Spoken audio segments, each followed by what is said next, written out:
चलिए दोस्तों बात करते हैं इस एक और नई क्वेश्चन के बारे में। इस क्वेश्चन में एग्जामिनर ने कहा choose the time which will represent the correct mirror image of 9:30 in a clock.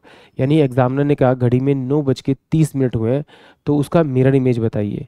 तो सबसे पहली बात है, मिरर इमेज का मतलब क्या होता है। मिरर इमेज का मतलब है कि एक पिक्चर है मेरे पास में, यहाँ जैसे ये एरो दे रखा है, उसको मैंने मिरर के सामने रखा तो वो रिफ्लेक्शन मुझे इस तरह से दिखाई देगी। यानी जब इन दोनों को मैं ओवरलैप करूंगा, मतलब इन दोनों को अगर मैं इनको बंद करूंगा तो ये एक दूसरे को ओवरलैप कर लेंगे, यानी कि इसका मिरर इमेज होगा। तो इसके दो तरीके, एक तरीका तो है आप इसे घड़ी बना के कर सकते हैं इस तरह से।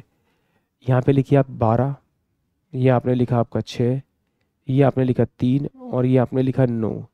तो एग्जामिनर ने जो मुझे टाइम दिया वो 9:30 दिया।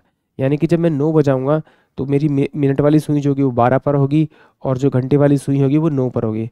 और जब ये मिनट वाली सुई घूमकर 6 पर आएगी, 6 पर आएगी, 6 पर आएगी मिनट वाली सुई, तो घंटे वाली सुई मेरी 9 से थोड़ी सी ऊपर चली जाएगी, यानी 9 और 10 के बीच में आ जाएगी, 9 और 10 के बीच में आ जाएगी।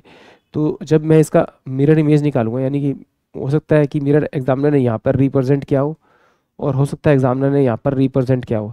तो जब इसको रिप्रेजेंट करूंगा उस साइड में, तो ये वाली सुई कहीं ना कहीं मेरी इसके बीच में आएगी, यानी 2 और 3 के बीच में आएगी।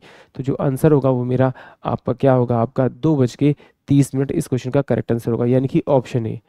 अगर इस तरह से नहीं करना तो फिर आप इस तरह से एक स्टैंडर्ड टाइम ले कर सकते हैं।